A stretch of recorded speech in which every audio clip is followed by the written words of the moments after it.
Hey guys welcome back to Arcanex. നമ്മൾ ഇന്നിവിടെ discuss ചെയ്യുന്നു ഗ്രാവിറ്റേഷൻ എന്ന് പറഞ്ഞ ചാപ്റ്ററിനകത്തെ വളരെ പ്രധാനപ്പെട്ട ടോപ്പിക്കുകൾ. ഒന്നാമത്തെ ടോപ്പിക്കായിട്ട് ഡിസ്കസ് ചെയ്യുന്നത് universal law of gravitation stated by sir Isaac Newton. Newton പറയുന്നത് ഇത്ര മാത്രമേ ഉള്ളൂ. യൂണിവേഴ്സിലുള്ള ഏത് രണ്ട് ഒബ്ജക്റ്റുകൾ എടുത്തു കഴിഞ്ഞാലും അവർ തമ്മിൽ ഒരു ഫോഴ്സ് ഓഫ് അട്രാക്ഷൻ ഉണ്ട്. ആ ഫോഴ്സ് ഓഫ് അട്രാക്ഷൻ എന്ന് പറയുന്നത് അവരുടെ മാസുകളുടെ പ്രോഡക്റ്റിന് ഡയറക്ട്ലി പ്രൊപ്പോർഷണൽ ആണ്, അവരുടെ ഡിസ്റ്റൻസിന്റെ സ്ക്വയറിന് ഇൻവേഴ്സ്ലി പ്രൊപ്പോർഷണൽ ആണ്. രണ്ടുപേരെയും കൂടെ ചേർത്ത് എഴുതി കഴിഞ്ഞാൽ നമുക്ക് കിട്ടും F is proportional to m1m2 divided by r square. Proportionality ഒഴിവാക്കാൻ വേണ്ടി നമ്മൾ ഒരു കോൺസ്റ്റന്റ് കൊണ്ട് മൾട്ടിപ്ലൈ ചെയ്തു. ആ കോൺസ്റ്റന്റിന്റെ പേരിട്ട് വിളിച്ചു യൂണിവേഴ്സൽ ഗ്രാവിറ്റേഷണൽ കോൺസ്റ്റന്റ്. യൂണിവേഴ്സിൽ എവിടെ പോയി കഴിഞ്ഞാലും അയാളുടെ വാല്യൂ ചേഞ്ച് ചെയ്യില്ല. അത് 6.67 into 10 raised to minus 11 newton metre square per kilogram square ആണ്. അതിന്റെ കൂടെ ഓർത്ത് വെക്കാം യൂണിവേഴ്സൽ ഗ്രാവിറ്റേഷണൽ കോൺസ്റ്റന്റിന്റെ dimensional formula that is m raised to minus 1 L cube T raised to minus 2. അടുത്ത ടോപ്പിക്ക് നോക്കാം, ആക്സിലറേഷൻ ഡ്യൂ ടു ഗ്രാവിറ്റി. ഒരു ഒബ്ജക്റ്റിനെ ഡ്രോപ്പ് ചെയ്ത് കഴിഞ്ഞാൽ അയാൾ താഴോട്ടേക്ക് വീടുകൊണ്ടിരിക്കുന്ന ആക്സിലറേഷനെയാണ് നമ്മൾ ആക്സിലറേഷൻ ഡ്യൂ ടു ഗ്രാവിറ്റി എന്ന് പറയുന്നത്. ആക്സിലറേഷൻ ഡ്യൂ ടു ഗ്രാവിറ്റിയുടെ ഇക്വേഷൻ നമുക്ക് ഡിറൈവ് ചെയ്ത് കിട്ടി. G is equal to gm divided by r square. വലിയ G എന്ന് പറയുന്നത് യൂണിവേഴ്സൽ ഗ്രാവിറ്റേഷണൽ കോൺസ്റ്റന്റ് ആണ്, വലിയ M എന്ന് പറയുന്നത് എർത്തിന്റെ മാസ് ആണ്, R എന്ന് പറയുന്നത് എർത്തിന്റെ റേഡിയസ് ആണ്. സോ ഈ വാല്യൂസ് ഒക്കെ സബ്സ്റ്റിറ്റ്യൂട്ട് ചെയ്ത് കഴിഞ്ഞാൽ നമുക്ക് G അല്ലെങ്കിൽ ആക്സിലറേഷൻ ഡ്യൂ ടു ഗ്രാവിറ്റിയുടെ വാല്യൂ കിട്ടി. അത് 9.8 മീറ്റർ പെർ സെക്കൻഡ് സ്ക്വയർ ആണ്. ഇനി എർത്തിന്റെ ആക്സിലറേഷൻ ഡ്യൂ ടു ഗ്രാവിറ്റി അല്ല, മറ്റേതെങ്കിലും പ്ലാനറ്റിന്റെ ആക്സിലറേഷൻ ഡ്യൂ ടു ഗ്രാവിറ്റി ആണ് നിങ്ങൾക്ക് കണ്ടുപിടിക്കേണ്ടതെങ്കിൽ എമ്മിന് പകരം എർത്തിന്റെ മാസിന് പകരം നിങ്ങൾ ആ പ്ലാനറ്റിന്റെ മാസ് കൊടുക്കുക, എർത്തിന്റെ റേഡിയസിന് പകരം നിങ്ങൾ ആ പ്ലാനറ്റിന്റെ റേഡിയസ് കൊടുക്കുക. That is acceleration due to gravity on another planet or any other satellite can be defined as gp is equal to gmp divided by rp square. Clear അല്ലേ? റെഡി ആണെങ്കിൽ നമുക്ക് അടുത്ത ടോപ്പിക് നോക്കാം. That is variation of acceleration due to gravity. ഹൈറ്റിനനുസരിച്ച്, ഡെപ്തിനനുസരിച്ച്, എർത്തിന്റെ ഷേപ്പിനനുസരിച്ച് acceleration due to ഗ്രാവിറ്റിക്ക് ഉണ്ടാക്കുന്ന മാറ്റം ഡിസ്കസ് ചെയ്യുന്നു. നോക്കണേ, എർത്തിന്റെ ഷേപ്പ് എന്ന് പറയുന്നത് ഒരു സ്ഫെറിക്കൽ ഷേപ്പ് അല്ല, മറിച്ച് എർത്തിന്റെ ഷേപ്പ് എന്ന് പറയുന്നത് ഒരു ജിയോയിഡ് ഷേപ്പ് ആണ്. സോ ജിയോയിഡ് ഷേപ്പുള്ള എർത്തിനെ സംബന്ധിച്ചിടത്തോളം അയാളുടെ ഇക്വിറ്റോറിയൽ റേഡിയസ് കൂടുതലായിരിക്കും ആരെക്കാളും? പോളാർ റേഡിയസിനേക്കാളും. സോ പോൾസിലുള്ള റേഡിയസ് എന്ന് പറയുന്നത് ഇക്വിറ്റോറിയൽ റേഡിയസിനേക്കാളും കുറവായത് കൊണ്ട് അവിടെ ആക്സിലറേഷൻ ഡ്യൂ ടു ഗ്രാവിറ്റി കൂടുതലാണ്. എങ്ങനെയാ വന്നത്?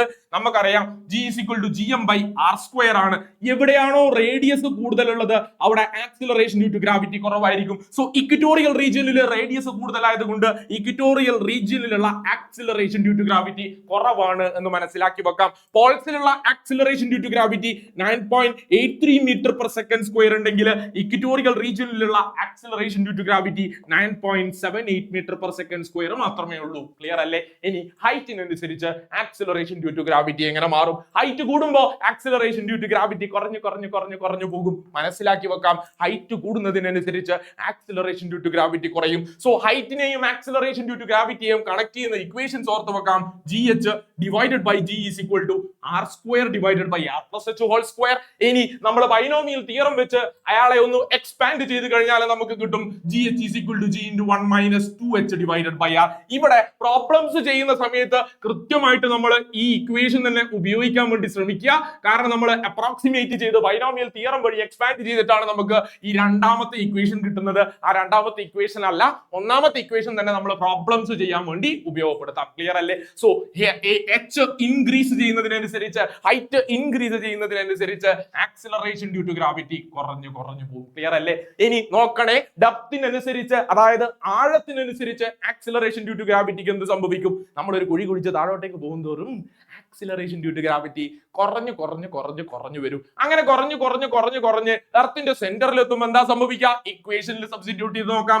ഡെപ്ത് D എന്ന് പറയുന്നത് എർത്തിന്റെ സെന്ററില്, at the centre of earth, എർത്തിന്റെ സെന്ററിൽ നമ്മളുടെ ഡെപ്ത് എന്ന് പറയുന്നത് റേഡിയസിന് ഇക്വലന്റ് ആവും. സോ D എന്ന് പറയുന്നത് R ആയി കഴിഞ്ഞാൽ GD is equal to G into 1 minus r divided by r ആകും. That is G into 1 minus 1, that is 0 എന്ന ആൻസർ കിട്ടും. സോ എർത്തിന്റെ സെന്ററിലുള്ള ആക്സിലറേഷൻ ഡ്യൂ ടു ഗ്രാവിറ്റി 0 ആണ്. സോ എർത്തിന്റെ സർഫസിൽ നിന്നും ഞാൻ താഴോട്ടേക്ക് പോകുന്നതോറും ആക്സിലറേഷൻ ഡ്യൂ ടു ഗ്രാവിറ്റി കുറഞ്ഞ് എർത്തിന്റെ സെന്ററിലേക്ക് എത്തുന്ന സമയത്ത് ആക്സിലറേഷൻ ഡ്യൂ ടു ഗ്രാവിറ്റി 0 ആയിട്ട് മാറും. ക്ലിയർ ആണോ? ഓക്കെ ആണോ? റെഡി ആണെങ്കിൽ നമുക്ക് അടുത്ത കോൺസെപ്റ്റ് നോക്കാം. Gravitational potential. എന്താ ഗ്രാവിറ്റേഷണൽ പൊട്ടൻഷ്യൽ എന്ന് ചോദിച്ചു കഴിഞ്ഞാൽ ഒരു യൂണിറ്റ് മാസിനെ, അതായത് 1 കിലോഗ്രാം മാസ് ഉള്ള ഒരു ബോഡിയെ ഇൻഫിനിറ്റിയിൽ നിന്നും പി എന്ന് പറയുന്ന പോയിന്റിലേക്ക് കൊണ്ടുവരാൻ വേണ്ടി എത്രയാണോ വർക്ക് ചെയ്യേണ്ടത് അതാണ് പി എന്ന് പറയുന്ന പോയിന്റിലുള്ള gravitational potential. So gravitational potential can be defined as the work done in moving a unit mass from infinity to that point. So ഒരു പർട്ടിക്കുലർ പോയിന്റിലുള്ള ഗ്രാവിറ്റേഷണൽ പൊട്ടൻഷ്യൽ കാണാൻ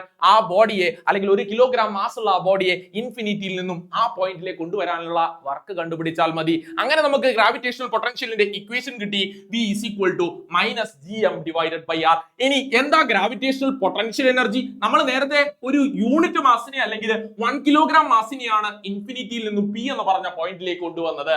ഈ 1 കിലോഗ്രാം മാസിന് പകരം എം മാസുള്ള ഒരു ബോഡിയെയാണ് അല്ലെങ്കിൽ പെർട്ടിക്കുലർ മാസ് ഉള്ള ഒരു ബോഡിയാണ് നിങ്ങൾ ഇൻഫിനിറ്റിയിൽ നിന്നും പി എന്ന് പറയുന്ന പോയിന്റിലേക്ക് കൊണ്ടുവരുന്നതെങ്കിൽ അവിടെയുള്ള വർക്കിനെയാണ് നമ്മൾ ഗ്രാവിറ്റേഷണൽ പൊട്ടൻഷ്യൽ എനർജി എന്ന് പറയുന്നത്. So gravitational potential energy can be defined as the work done in bringing a body of mass M from infinity to that point. അയാളുടെ equation U is equal to -gmm divided by r ആണ്. അടുത്ത വളരെ വളരെ പ്രധാനപ്പെട്ട ടോപ്പിക്കുകൾ എന്ന് പറയുന്നത് escape വെലോസിറ്റിയും orbital വെലോസിറ്റിയുമാണ്. ഒരു ഒബ്ജക്റ്റിനെ, ഒരു ബോഡിയെ എർത്തിന്റെ ഗ്രാവിറ്റേഷണൽ പുൾ അല്ലെങ്കിൽ അട്രാക്ഷൻ വിട്ട് പുറത്തോട്ടേക്ക് എസ്കേപ്പ് ചെയ്യിപ്പിക്കാൻ നിങ്ങൾ കൊടുക്കേണ്ട മിനിമം വെലോസിറ്റിയാണ് എസ്കേപ്പ് വെലോസിറ്റി എന്ന് വിളിക്കുന്നത്.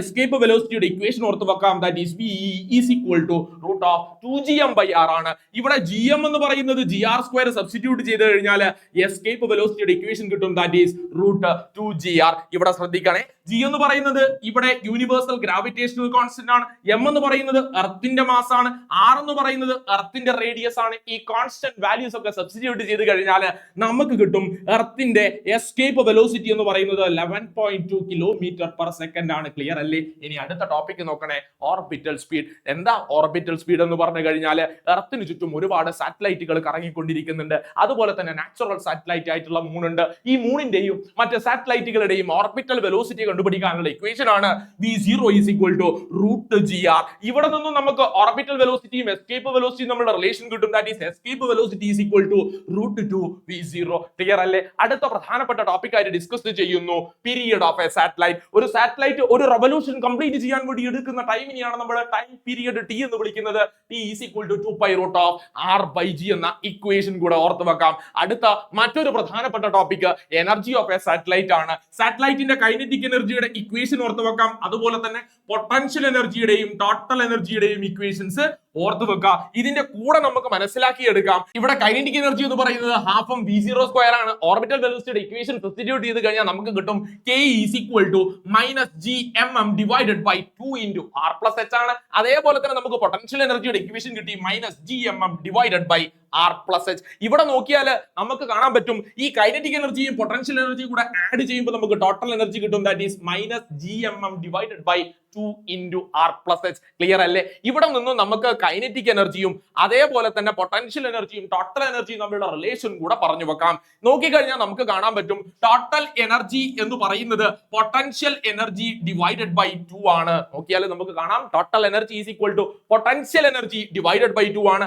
അതുപോലെ തന്നെ പറഞ്ഞു വെക്കാം total energy is equal to minus kinetic energy. Kinetic എനർജിയുടെ നെഗറ്റീവ് വാല്യൂ എടുത്തു കഴിഞ്ഞാൽ നമുക്ക് ടോട്ടൽ എനർജി കണ്ടുപിടിക്കാം. സിമ്പിൾ അല്ലേ? റെഡി ആണെങ്കിൽ അടുത്ത അവസാനത്തെ ടോപ്പിക് ആയിട്ട് നമ്മൾ ഡിസ്കസ് ചെയ്യുന്നു Kepler's laws of planetary motion. ഒരു പ്ലാനറ്റ് സണ്ണിന് ചുറ്റും റിവോൾവ് ചെയ്തുകൊണ്ടിരിക്കുന്നതിനെ സംബന്ധിച്ചിട്ടുള്ള 3 ലോസ് ആണ്. ഒന്നാമത്തെ ലോ ആയിട്ട് പറഞ്ഞു വെച്ചു ലോ ഓഫ് ഓർബിറ്റ്. എല്ലാ പ്ലാനറ്റുകളും സണ്ണിന് ചുറ്റും കറങ്ങിക്കൊണ്ടിരിക്കുന്നത് ഒരു എലിപ്റ്റിക്കൽ ഓർബിറ്റിലാണ്. ആ എലിപ്റ്റിക്കൽ ഓർബിറ്റിനകത്ത് സണ്ണ് ലൊക്കേറ്റ് ചെയ്യപ്പെട്ടിരിക്കുന്നത് ഈ എടുത്തിരിക്കുന്ന എലിപ്സിന്റെ ഏതെങ്കിലും ഒരു ഫോക്കസിലായിരിക്കും. So sun is situated at one of the foci of the ellipse. രണ്ടാമത്തെ ലോ അല്ലെങ്കിൽ ലോ ഓഫ് ഏരിയ എന്ന് പറയുന്നത് ഇത്ര മാത്രമേ ഉള്ളൂ. The line joining sun and planet covers equal area in equal intervals of time. So ഒരേ സമയം കൊണ്ടാണ് ഇവര് ഒരു ഏരിയ കവർ ചെയ്യുന്നതെങ്കിൽ അവിടെയുള്ള ഏരിയ സെയിം ആയിരിക്കും, അല്ലെങ്കിൽ ഏരിയൽ വെലോസിറ്റി എന്ന് പറയുന്നത് കോൺസ്റ്റന്റ് ആയിരിക്കുമെന്ന് ലോ ഓഫ് ഏരിയ പറഞ്ഞു വെച്ചു. മൂന്നാമത്തെ law that is law of period പറയുന്നത് ഇത്ര മാത്രമേ ഉള്ളൂ. The square of time period is proportional to cube of semi major axis. So കറങ്ങിക്കൊണ്ടിരിക്കുന്ന ഈ പ്ലാനറ്റിന്റെ സ്ക്വയർ ഓഫ് ടൈം പീരീഡ് എന്ന് പറയുന്നത് ഇവിടെയുള്ള സെമി മേജർ ആക്സിസിന്റെ ക്യൂബിന് പ്രൊപ്പോർഷണൽ ആയിരിക്കും. ക്ലിയർ അല്ലേ? സോ നമ്മൾ ഇവിടെ ഡിസ്കസ് ചെയ്തു ഗ്രാവിറ്റേഷൻ എന്ന് പറയുന്ന ചാപ്റ്റർ വളരെ ചുരുങ്ങിയ സമയത്തിൽ. Bye bye.